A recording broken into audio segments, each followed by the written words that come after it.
오늘 말씀은 로마서 15장 4절입니다. 로마서 15장 4절 말씀을 제가 받들어 읽어드리겠습니다.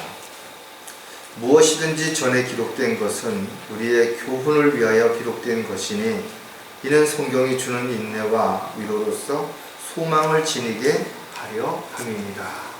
잠깐 말씀을 해서 기도드리겠습니다. 말씀으로 우주 만물을 창조하시고 또 인간의 생사와 화복을 주관하시는 위대하신 하나님, 저희들의 삶 가운데 주인이 되셔서 또 저희들의 생명의 근원이 되셔서 언제나 함께 동행하실 뿐만 아니라 우리의 모든 필요를 공급해 주시고 또 저희들이 주님의 뜻과 계획 가운데 도구로 일꾼으로 쓰임받을 수 있도록 필요한 지혜와 능력과 또 환경과 여건을 조성해 주시는 주님께 감사를 드립니다.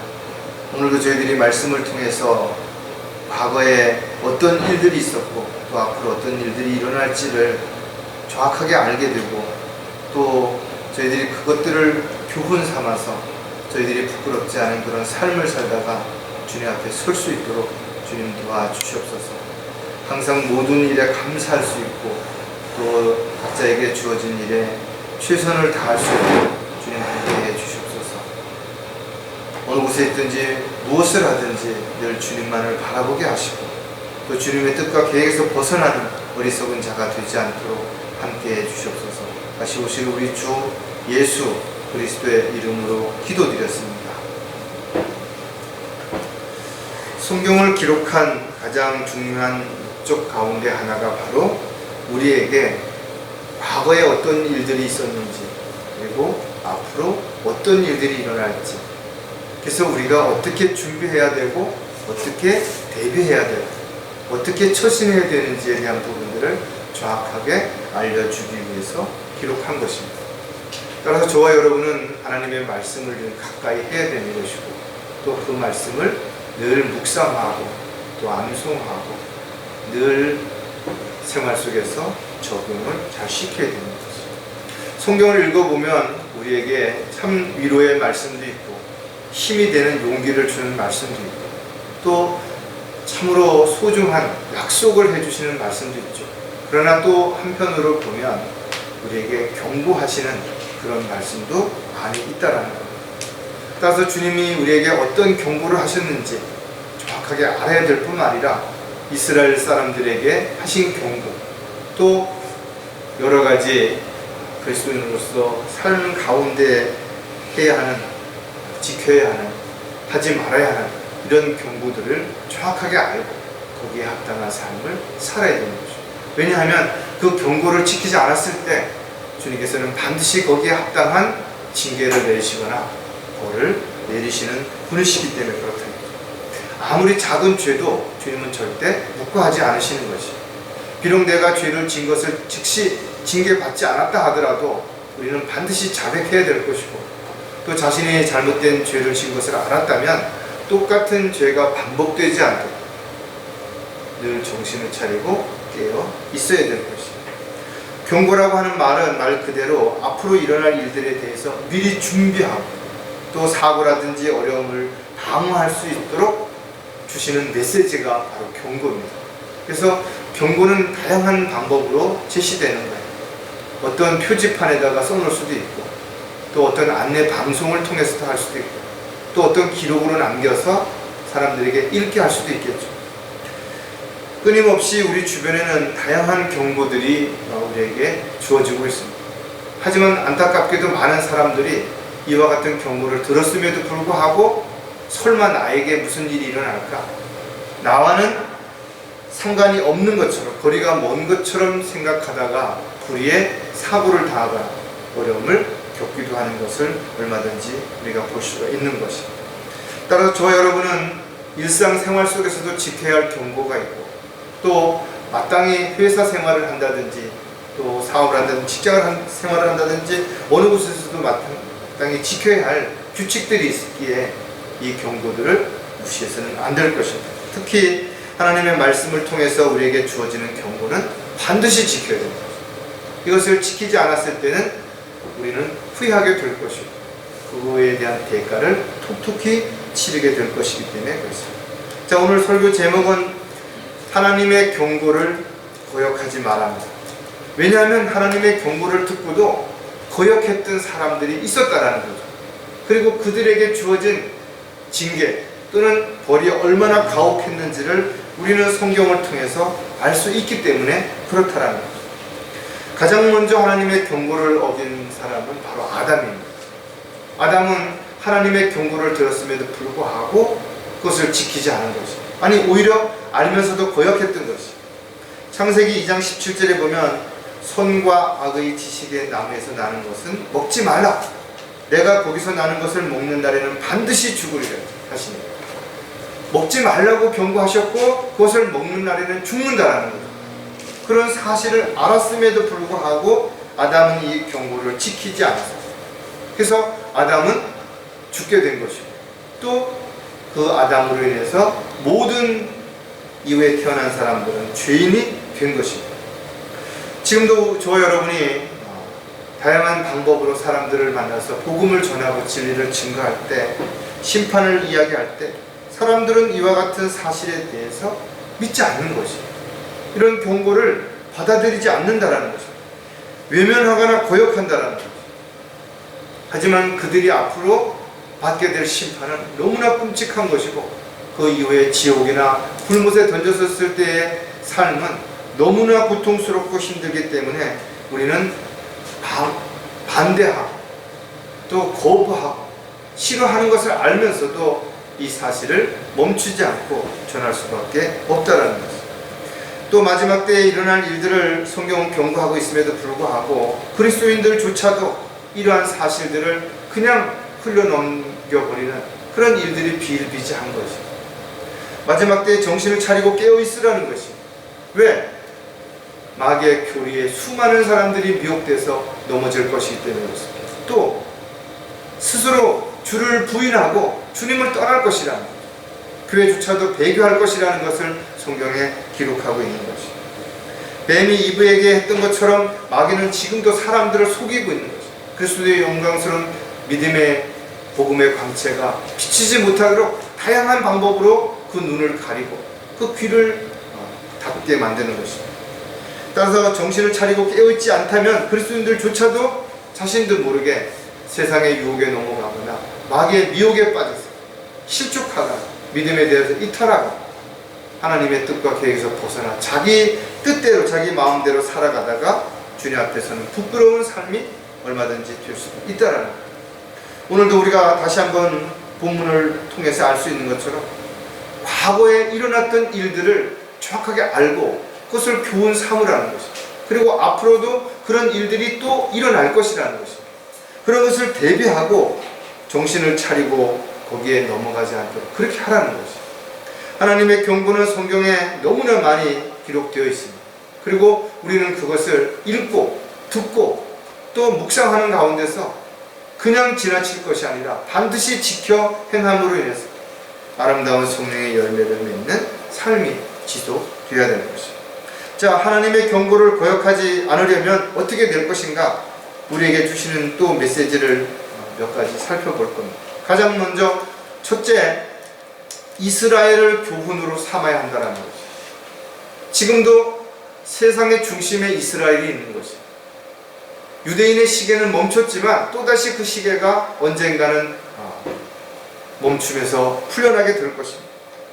왜냐하면 이스라엘이야말로 하나님이 선택한 민족이고 하나님께서는 직접 그들을 신정 통치 국가로서 이끌어가기를 원했지만 그들은 이방인들처럼 우리도 왕이나 법을 달라고 요구했고 하나님 앞에 그 요구한 것들이 이루어졌음에도 불구하고 그들은 여전히 법을 지키지도 않았을 뿐만 아니라 하나님의 명령을 거역하고 대적하고 반역하는 일까지 서슴지 않았던 내용들이 성경에 아주 자세하게 기록이 되어 있다. 따라서 하나님께서 그들을 어떻게 다루셨는지를 우리는 정확하게 알 수 있습니다. 물론 하나님께서는 그들을 그렇게 했음에도 불구하고 인도하시고 돌보시고 다루시고 심판하시는 내용들을 우리가 바라볼 때 하나님은 얼마나 자비로우신 분이신지, 얼마나 오래 참으시는 분이신지, 노하기를 도대하시는 분인지를 우리는 분명히 알 수 있는 것입니다. 하지만 분명한 것은 결국은 그들은 그거에 대한 합당한 벌을 받았다라는 것이다. 그래서 그들은 가나안 땅에서 쫓겨나게 되었고 2000년 동안 디아스포라처럼 떠돌이 생활을 하게 되었고 지금도 여전히 끊임없는 주변 국가들로부터 어려움을 겪고 있는 것도 사실인 것입니다. 하지만 주님은 그들을 버리지 않으신 것입니다. 언젠가는 다시 그들을 회복시킬 것이고 그들을 통해서 이방 국가들을 다스리는 그런 민족으로 반드시 세울 것입니다. 사도 바울은 로마인들에게 편지하면서 무엇이든지 전에 기록된 것은 우리의 교훈을 위하여 기록된 것이라고 분명히 기록하며 우리에게 권면하고 있는 것입니다. 우리는 이와 같은 사실을 알아야 되는 것이고 여기서 교훈을 얻어야 되는 것입니다. 이스라엘 역사에 대한 부분들은 성경에 뿐만 아니라 지금도 전 세계에 하나님을 믿는 사람들에게 초대의 관심이 되고 또 모든 부분들이 사람들에게 긴장감을 주게 만드는 결과를 가져오기도 하는 것입니다. 성경을 읽고 믿고 실행하는 그리스도인들은 반드시 이스라엘의 역사를 알아야 되는 것이고 하나님께서 그들을 어떻게 인도하시고 돌보시고 또 징계하시고 또 앞으로 쓰실 것인지도 분명하게 알아야 될 것입니다. 더 나아가서는 하나님의 자녀가 된 우리들이 어떻게 살아야 될지 어떻게 처신해야 될지에 대한 부분도 이 교훈을 통해서 반드시 서야 될 것입니다. 자, 이스라엘을 통해 얻는 교훈들을 또 우리가 몇 가지를 생각해 보면 여러 가지가 있지만 그 중에서 세 가지만 볼 텐데 첫 번째가 가장 많이 강조되는 것이 우상을 숭배하지 말라는 것입니다. 안타깝게도 이와 같은 내용이 성경에 여러 번 반복되고 우상을 숭배했던 이스라엘 백성들에게 어떤 결과가 있었는지를 수없이 많은데도 불구하고 지금도 교회 다니는 사람들이 심심풀이로 점을 본다든지 어디 가서 뭘 물어본다든지 이런 일들을 우스갯스럽게 이야기한다 이거죠. 나는 크리스찬이지만 재미로 뭘 본다. 참으로 안타깝다 이거죠. 우리가 다른 종교를 폄하하고 함부로 업신여기는 그런 의미에서 말하는 게 아니라는 거죠. 세상의 어떤 종교도 사람들을 구원할 수 없기 때문에 그런 거죠. 죄 문제를 해결할 수 없기 때문에 그렇습니다. 이스라엘 백성들에게 주어진 가장 확실한 경고가 바로 우상 숭배에 대한 부분입니다. 너는 내 앞에 다른 신들을 있게 하지 말지니라. 다른 어떤 새긴 형상도 내게 만들지 말고 또한 위로 하늘에 있는 것이나 아래로 땅에 있는 것이나 땅 아래 물에 있는 것에 어떤 모습으로든지 만들지 말며 너는 그것들에게 절하지 말며 그것들을 섬기지 말지니. 이런 말씀들이 반복된다. 십계명에서 첫 번째 나온다 이거. 하지만 이스라엘 백성들은 영적 지도자인 모세가 하나님을 만나서 금식하면서 하나님 앞에 기도하는 그 동안에도 금송아지를 만들어서 먹고 뛰고 춤을 추고 그렇게 했다라는 거죠. 이스라엘의 이런 죄들은 끊임없이 반복되었던 것을 역사적으로 기록하고 있는 것이죠. 재판관기 2장 12절 13절에도 보면 이집트 땅에서 그들의 조상을 인도해 내신 그들 조상의 주 하나님을 버리고 다른 신들 즉 그들 주위에 있는 백성들의 신들을 쫓아 그들에게 절하여 주를 진노케 하였으며 그들이 주를 버리고 바알과 아스타롯을 섬겼더라. 하지 말라고 그렇게 여러 번 경고했음에도 불구하고 하나님을 버렸다라는 거죠. 자신을 이끌어낸 돌봐준 그런 믿음의 조상의 하나님을 버리고 이방신을 섬겼다라는 거죠. 여호수아 24장에도 보면 백성이 대답하여 말하기를 우리가 주를 버리고 다른 신들을 섬기는 일은 결코 하지 않겠다고 호언장담했다 이거죠. 그랬는데 그들이 가나안 땅에 들어가서 똑같은 일들이 이뤄졌고 결국은 이스라엘은 가나안 땅에서 쫓겨나는 결과를 가져오게 된 거죠. 구원받은 그리스도인들이라고 할지라도 하나님의 말씀으로 양육을 받고 영적으로 성장하지 못하면 여전히 세상으로 돌아가서 똑같은 일에 참여하거나 그런 일을 동조하는, 그러면서도 그것을 마치 자기는 죄와는 무관한 것처럼 착각하고 있다. 교회를 다니지만 하나님보다 더 사랑하는 것이 있다든지 신뢰하는 것이 있다든지 더 두려워하는 것이 있다든지 또 끊임없이 바라보는 것이 있다면 그것이 바로 우상이라는 거죠. 돈이든 명예든 권력이든 자식이든 그렇다라는 겁니다. 이것은 바로 큰 죄를 짓는 것이죠. 우리는 여기서 교훈을 반드시 얻어야 되는 거죠. 또 한 가지 이스라엘을 통해 얻게 되는 교훈은 씨를 혼잡하게 하지 말라는 것입니다. 같은 밭에다가 두 가지의 곡식을 뿌리지 말라는 거예요. 두 가지 두 가지 털실로 된 것으로 옷을 만들지 말라는 거죠. 다문화 가정이 점점 늘어나고 있다 이거죠. 강릉에만 해도 다문화 가정들이 많이 있죠. 물론 경제적인 어려움이라든지 또 결혼 시기를 놓친 그런 사람들이 결혼하기 어렵기 때문에, 또 시대가 변했고 글로벌 시대라고 사람들이 이야기하기 때문에 국제 결혼을 당연히 여기는 것처럼 느낄 수 있을 것이에요. 성경에는 타국인과 결혼하지 말라 이렇게 경고하고 있습니다. 물론 지금 우리가 한 가지 알아야 되는 것은 이스라엘 백성을 제외한 모든 나라는 다 이방 국가이기 때문에 국제 결혼이라고 해서 법적으로 교리를 어기는 것은 아닌 것이에요. 그럼에도 불구하고 우리가 여기서 교훈을 얻고자 하는 것은, 왜 하나님께서 이스라엘 백성들에게 이방 여인들을 아내로 삼지 말라고 경고한 것인가요? 하나님이 선택한 민족이 씨가 혼잡하게 되는 것을 막으려고 했기 때문에 그런 것이에요. 결국 사람들은 인종이 통합이 되고 또 언어가 통합이 되고 결국은 에큐메니컬 운동과 같이 종교가 통합이 되면 적그리스도를 예비하는 그 일에 동참하게 되게 될 것이에요. 레위기 19장 19절에 보면 너희는 내 규례들을 지킬지니라. 너는 내 가축과 다른 종류의 다른 종류를 교접시키지 말며 너는 내 밭에 씨앗을 섞어 뿌리지 말고 대와 영털로 섞은 옷을 입지 말지니라. 하지만 요즘은 그렇지 않죠. 남자인지 여자인지 구별할 수 없도록 머리라든지 옷이라든지 이런 것들이 너무나 자연스럽게 섞여버린 것입니다.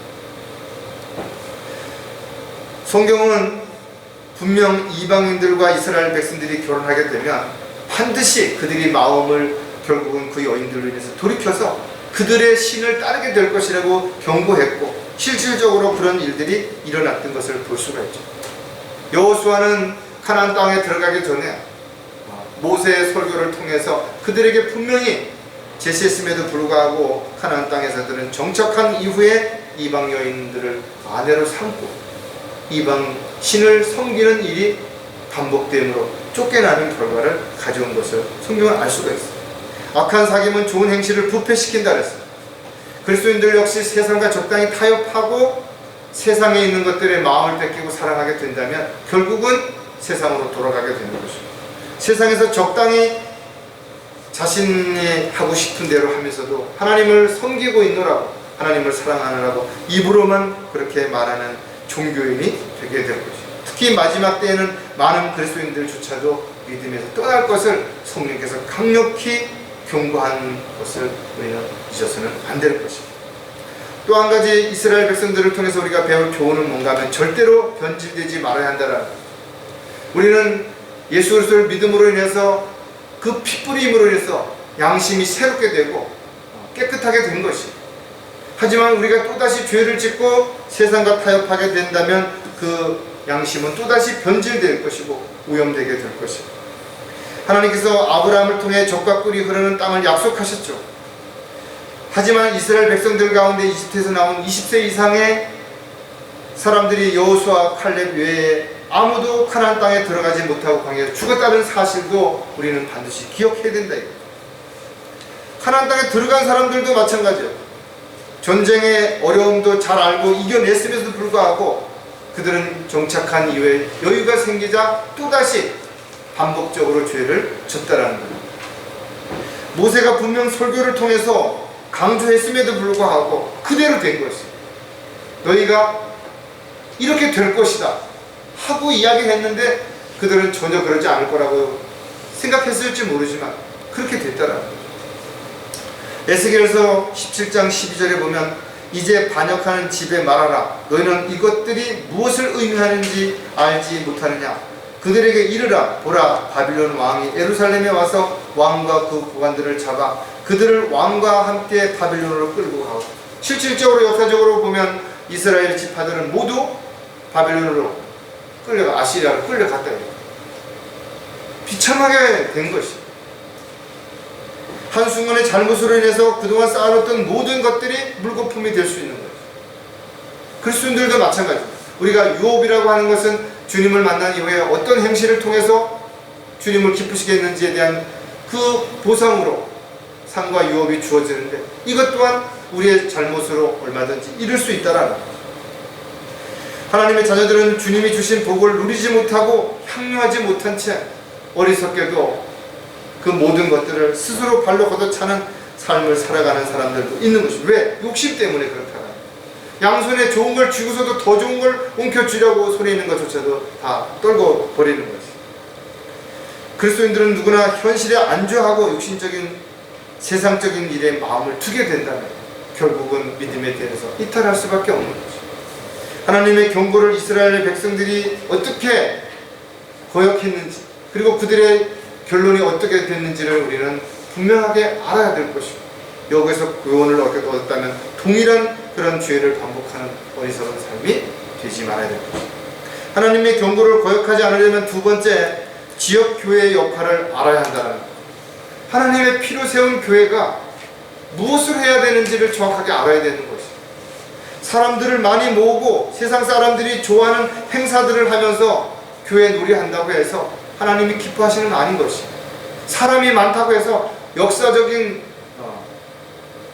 어떤 전통이 있다고 해서 하나님이 좋아하시는 교회가 아니라는 것이죠. 하나님의 피로 사신 교회는 하나님이 원하시고 기뻐하시고 또 하나님께서 말씀하시는 것들을 지켜 행하는 그런 교회가 되어야 되는 것이죠. 저와 여러분은 주님을 믿고 거듭난 이후에 세상으로부터 불려냄을 받은 사람들, 구별됐다 이거죠. 분리된 것입니다. 그럼에도 불구하고 우리가 여전히 세상에 살아있는 이유는 하나님께서 우리에게 주신 그 명령에 따라서 해야 할 일이 있기 때문인 것이죠. 바로 아직까지도 구원받지 못한 사람들에게 복음을 전하는 것이고, 복음을 듣고 구원받은 사람에게는 진리의 말씀으로 양육할 수 있도록 그들에게 진리를 증거하는 것입니다. 이러한 주님이 원하시는 일들을 외면한 채 거창하게 큰 건물을 짓고 사람들을 많이 모은다고 해서 그것이 하나님의 교회가 아닌 것입니다. 툭하면 서로들 성도들 간에 싸움박질하고 분열을 일으키고 그 옆에다 또 다른 교회를 세우고 이런 일들이 하나님을 기쁘시게 하는 일이 결코 아니라는 것이죠. 교회는 유기체다. 살아있는 유기체이기 때문에 절대로 나눌 수가 없는 것이죠. 한 몸이기 때문에, 주님의 몸이기 때문에 팔다리를 떼어서 또다시 뭔가를 만들 수 있는 게 아니라는 거죠. 그런데도 그들은 끊임없이 이와 같은 일들이 반복되고 있는 거예요. 교회가 둘로 쪼개져서 옆에다 건물을 짓고 누구 파 고린도 교회의 사도 바울이 권면했던 것처럼 파벌을 짓고 그렇게 하고 있대요. 심지어는 자신의 몸에 있는 붙어있는 지체들조차도 누군지도 모를 정도로 어떤 일이 벌어지는지 관심도 없이 자기의 배를 위해서 살아가는 수많은 가짜 목사들도 얼마든지 있는 것이죠. 성경은 교회는 나눌 수 없는 보석인 진주로 비교한다 이거죠.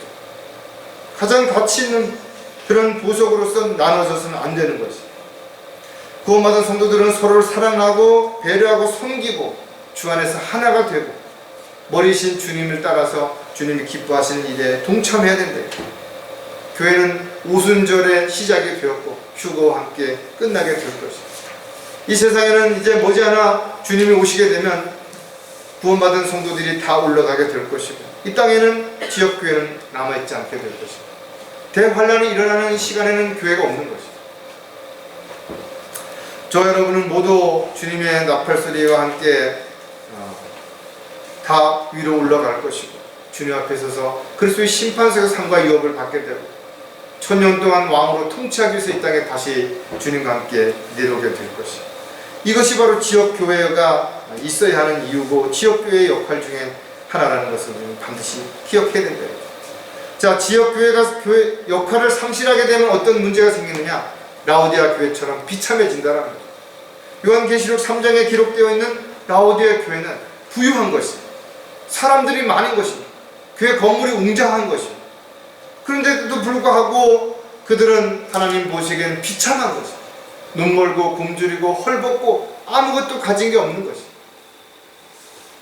교회 성장이라는 이름하에 대형 교회들은 교회의 역사와 숫자를 자랑하고 또 그런 교회의 목사들은 능력 있고 성공한 목사라고 인정받고 존경을 받고 있다.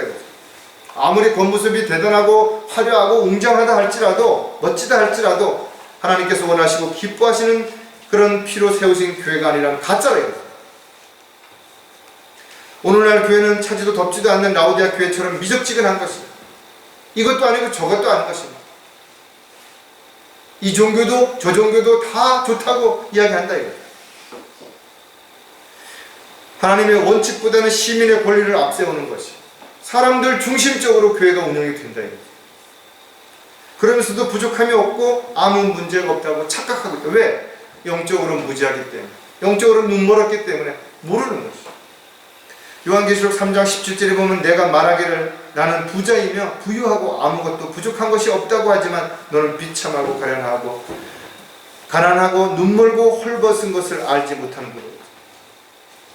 시대적 모형인 일곱 교회의 마지막 교회의 모습, 바로 라오디아 교회의 모습이랍니다. 사도 요한은 라오디아 교인들에게 이렇게 권고하는 것입니다.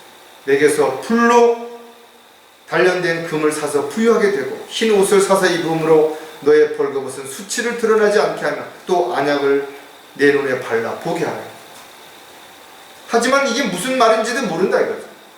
자기들 놀이에 심취해서 하나님의 말씀, 하나님의 경고는 뒷전이라 이거죠.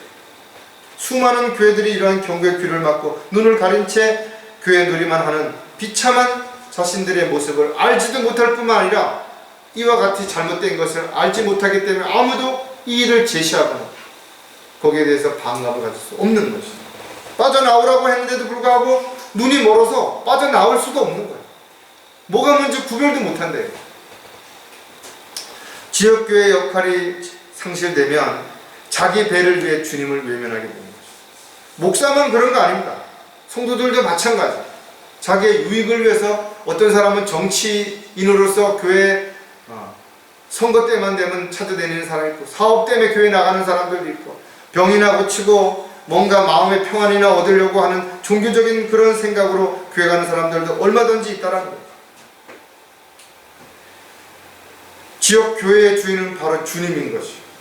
교회에서 일어나는 모든 일들에는 하나님의 말씀이 기준이 되고 잣대가 되어야 되는 것이요. 또 결정함이 쓴 최종 권위가 바로 하나님의 말씀이 되어야 되는 것이요. 하지만 교회에 대한 어떤 잘못에 대한 경고를 말씀을 근거로 하지 않는다 이거예요.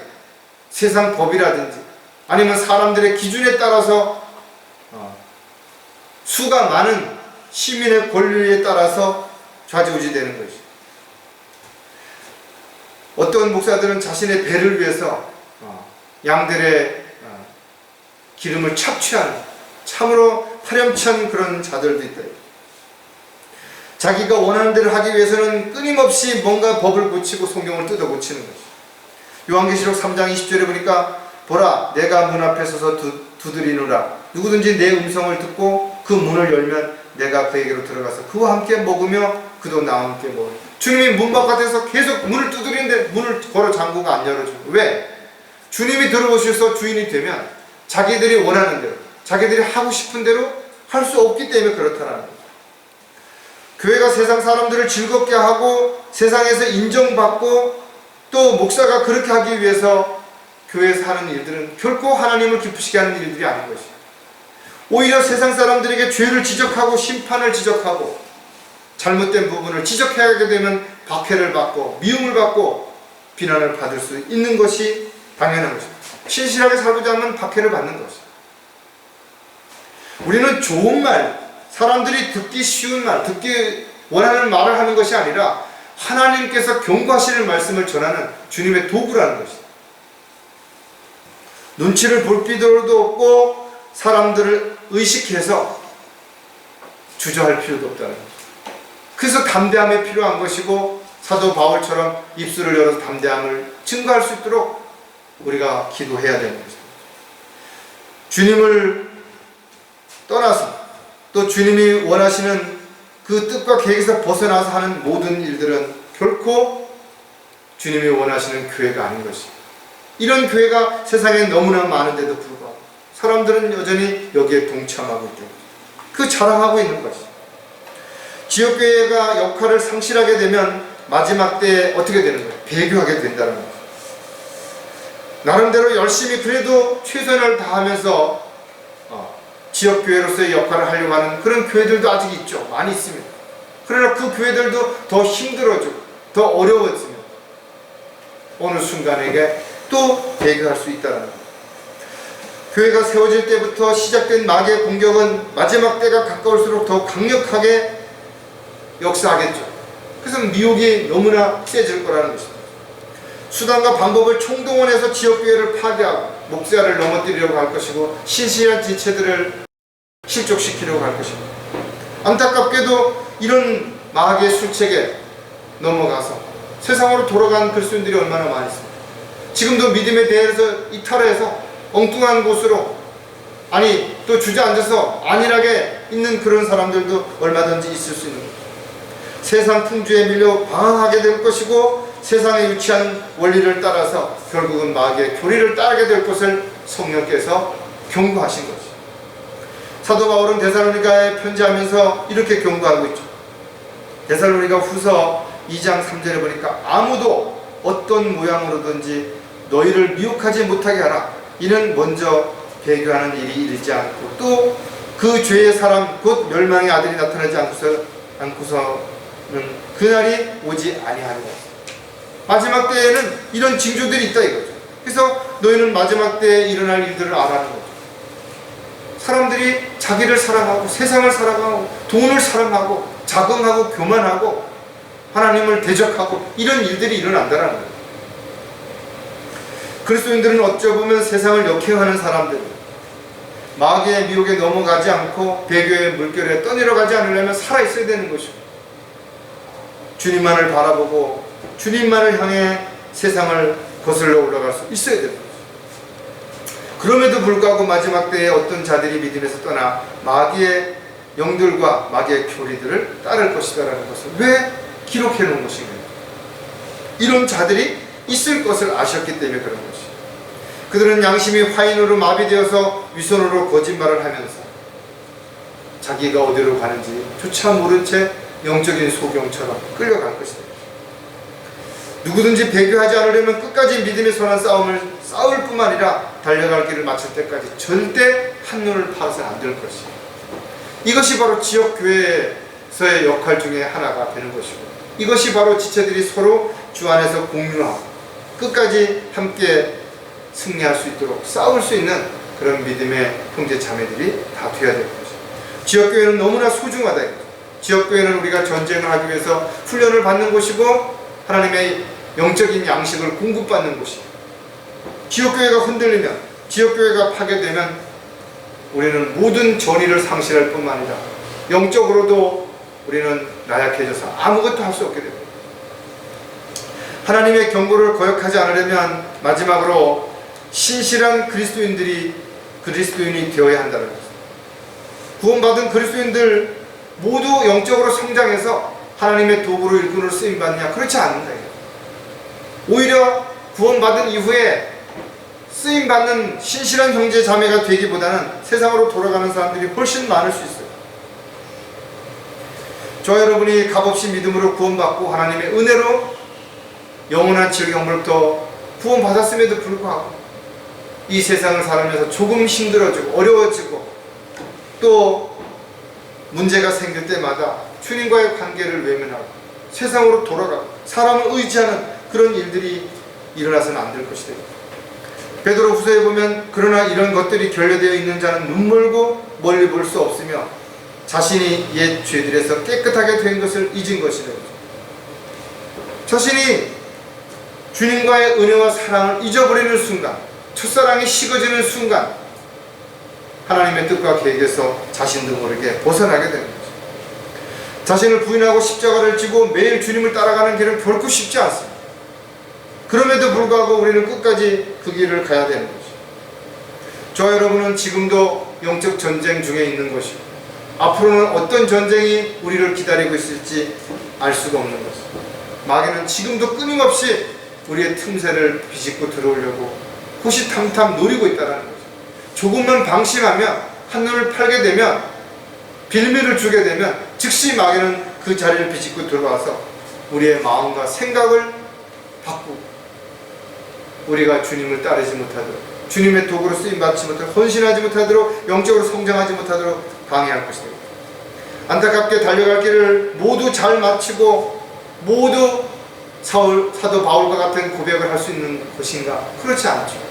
분명 누군가는 낙오될 것이고 실족하게 될 것이고 다른 길을 가게 될 것이고 심지어는 파선하게 될 것이고 마귀의 교리를 따라서 세상에서 하나님을 대적하는 일을 하는 그런 사람들도 있을 것이다. 성경은 마지막 때를 살고 있는 그리스도인들에게 정신을 차리라는 것이다. 깨어있으라는 것이다. 왜? 정신을 차리거나 깨어있지 못한 상태에서는 마귀에게 속을 수 있기 때문에. 지금도 우리 주변에서 가장 가까운 사람을 통해서, 가장 믿을 만한 사람을 통해서 우리를 미혹하기 위해서 계획을 세우고 틈을 노리고 있는지 아무도 알 수 없대요. 자, 신실한 그리스도인들이 되려면 어떻게 되냐? 육신의 정욕을 따라 살지 말아야 됩니다. 가장 큰 방해가 되는 게 뭐예요? 바로 정욕을 따라 살아갈 때 성령을 따를 수 없는 거예요. 성령님의 인도하심을 받을 수 없는 거예요. 성령 충만한 삶을 살려면 가장 먼저 육신의 정욕을 버려야 됩니다. 사도 바울의 고백처럼 십자가에다가 육신의 정욕과 함께 못 박아야 되는 거죠. 나는 날마다 죽노라고 고백해야 되는 거죠. 자신이 무슨 일을 열심히 한다면 왜 그 일을 하는지, 누구 때문에, 무엇 때문에 하는지를 다시 한번 물어봐야 된다. 자기가 뭔가 하려고 한다면 언제 주님이 그 일을 나에게 맡기셨는지, 왜 그 일을 나보고 하라고 하셨는지 물어봐야 된다. 우리는 끊임없이 자신이 뭔가를 하기 전에, 어디를 가기 전에, 누군가를 만나기 전에 주님 앞에 물어야 되는 거지. 육신의 정욕을 따라 살게 된다면 그런 아름다운 열매를, 성령의 열매를, 간증의 열매를 절대로 맺을 수 없다. 만약에 그에서 어떤 열매가 맺어졌다 하더라도 이것은 육신의 열매에 불과한 것이죠. 베드로전서 2장 11절에 보면 사랑하는 자들아 타국인 같고 순례자 같은 너에게 권고하노니 혼을 거슬러 싸우는 육신의 정욕들을 멀리하라. 우리의 혼을 거스르는 것은 바로 육신의 정욕이라는 것이에요. 그래서 육신의 욕심을 가지고 있는 사람들은 마음에 편안할 수가 없어요. 생각이 올바르게 설 수가 없다라는 거예요. 끊임없이 여기에 관심을 두고 이것에 미련을 두는 것이에요. 따라서 육신의 정욕을 이루지 않으려면 한마디로 성령 안에서 행하라는 거예요. 그러니까 성령 안에 있지 않는, 성령 충만한 삶이 아니라면 그는 결국은 육신의 정욕을 따라서 살 수밖에 없는 것이에요. 자신이 맺는 열매들이 하나님을 기쁘시게 해드리는 열매인지 아니면 내가 기뻐하는 열매인지를 우리는 반드시 점검해 봐야 되는 것이에요. 어떤 열매가 맺어지는지 그것은 그 사람을 입증하는 겁니다. 그 사람이 어떤 열매를 맺고 있는지를 보면 그가 어떤 영적인 그리스도인인지 육신적인 그리스도인인지 아니면 이미 타락했거나 배교한 그리스도인인지를 얼마든지 알 수 있는 거죠. 특히 갈라디아에서 보면 육신의 일들을 자랑했던 자들이 있죠. 이건 참으로 그리스도의 향기를 가리는 썩은 냄새를 나게 하는 결과를 가져오는 것이죠. 저 여러분이 세상을 살아가는 동안에 어떤 이유든 육신의 정욕을 따라 살려고 하는 순간 주님과의 관계는 멀어지게 될 것이고 세상을 사랑하게 되면 하나님과 원수가 되는 것입니다. 신실한 그리스도인이 되려면 절대로 교만해지지 말아야 한다는 것이죠.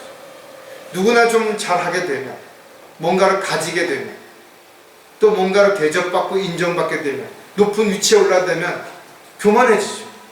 마치 자기가 아니면 안 되는 것처럼, 내가 모든 걸 한 것처럼 착각한다 이거죠. 하나님께서는 성경을 통해 과거의 일은 물론 앞으로 일어날 일들을 정확하게 기록함으로써 우리에게 교훈을 주시는 것이죠. 뱀이 이브에게 했던 것처럼 지금도 마귀는 다양한 방법으로 사람들을 속이고 있다 이거죠. 분명 하나님께서는 아담에게 그것을 먹는 날에는 죽으리라 그랬는데도 불구하고 마귀는 슬쩍 가능성을 제시한다 이거죠. 그래서 충동을 불러일으키는 거예요. 그러니까 죽을지도 모른다, 죽지 않을 수도 있다, 이런 식으로 말씀을 변개시키는 거죠. 자기도 모르게 그런 생각을 갖게 되는 것이죠. 그러면서 자신도 모르게 자신 안에 있는 욕심이 슬며시 불일듯이 일어나게 되는, 마치 그 생각이 현실로 돼버리는 거예요. 창세기 3장 5절에도 보면 너희가 그것을 먹는 날에는 너희의 눈이 열리고 너희가 신들과 같이 되어서 선과 악을 알게 되는 줄을 하나님께서 아심이라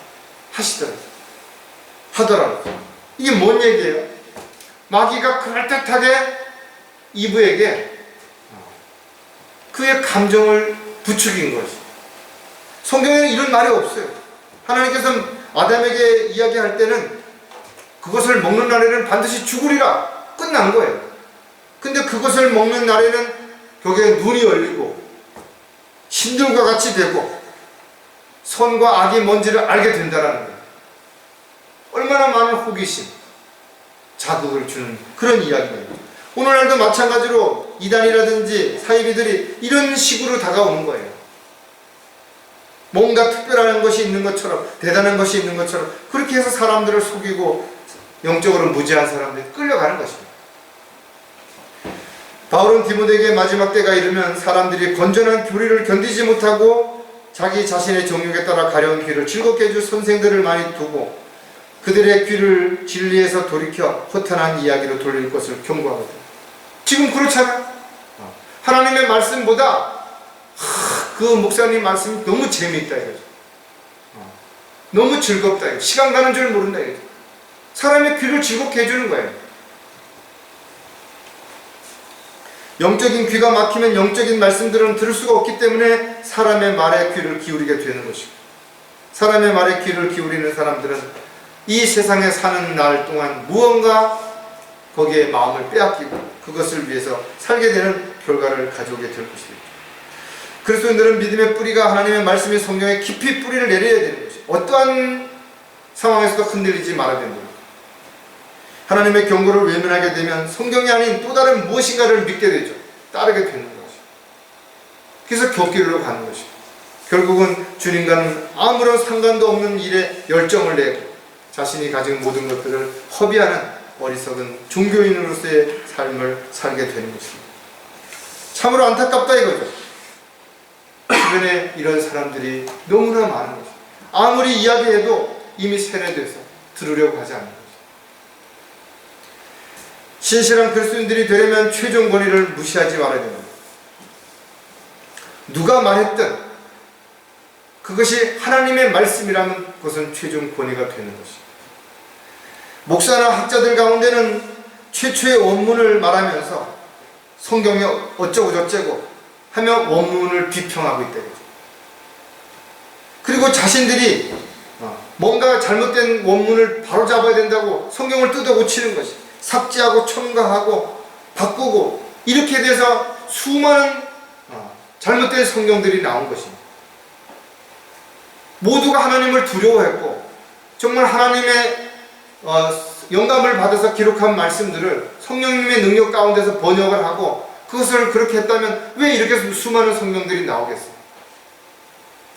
지금도 여전히 성경이 뭔가가 문제가 있다고 또다시 성경을 번역하고 또 성경을 뭔가 새롭게 고쳐야 된다고 현대인에게 맞게끔 또 성경에 뭐를 고쳐야 된다고 그렇게 주장하는 목사들이 있다 이거죠. 그들은 자신들이 성경을 변개시키는지 삭제시키는지 첨가시키는지도 모른 채 오히려 자신들이 하나님의 일을 한다고 하나님의 영광을 드러내기 위해서 종으로 쓰임받는다라고 착각하고 있다. 요한계시록 22장 19절에 보면 또 누구든지 이 예언의 책의 말씀들에서 삭제하면 하나님께서 생명의 책과 거룩한 도성과 이 책에 기록된 것들에서 그의 부분을 제하여 버리시는 거죠. 성경은 1.1핵도 없어지면 안 된다 그랬어요. 없어질 수도 없는 거예요. 그런데 수많은 사람들이 성경 뜯어 고쳤다 이거죠. 하지만 여전히 우리 손에는 변개되거나 삭제되지 않은 바른 성경이 그대로 들려있는 거죠. 왜? 하나님께서 보존하신다는 약속대로 보존하셨기 때문에 그런 거죠. 그리고 우리는 이것을 선택했고 이것을 최종 권위로 믿고 있는 거죠. 신명기 4장 2절이라든지 잠언 30장 6절에도 동일하게 하나님의 말씀을 삭제하거나 변개시키거나 첨가시키는 자에게 어떠한 저주가 내릴지에 대한 자세한 내용들이 기록되어 있는 것이. 분명한 것은 특별한 어떤 사람에게 성경을 통해서 기록된 말씀 외에 어떤 계시라든지 이런 거를 통해서 말씀하신 적이 없다는 거죠. 따라서 성경에 기록되지 않은 어떤 계시라든지 특별한 은사를 받았다고 하는 사람들은 모두 성령을 빙자한 하나님의 사역을 방해하거나 또는 사람들을 속이기 위한 마귀의 종에 불과한 것이다. 또 억지로 성경을 풀려고 하거나 은유적으로 비유적으로 해석하려고 하는 사람들 역시 마찬가지로 그들에게 최종 권위가 없는 거예요. 자기가 최종 권위죠. 하나님의 말씀에 최종 권위가 되지 못하는 사람들은 이미 하나님의 뜻과 계획에서 벗어난 사람들이고 하나님과는 무관한 사람들. 성경은 처음부터 끝까지 하나님의 약속들로 기록이 되어 있습니다. 그리고 그 약속은 반드시 지켜질 것입니다.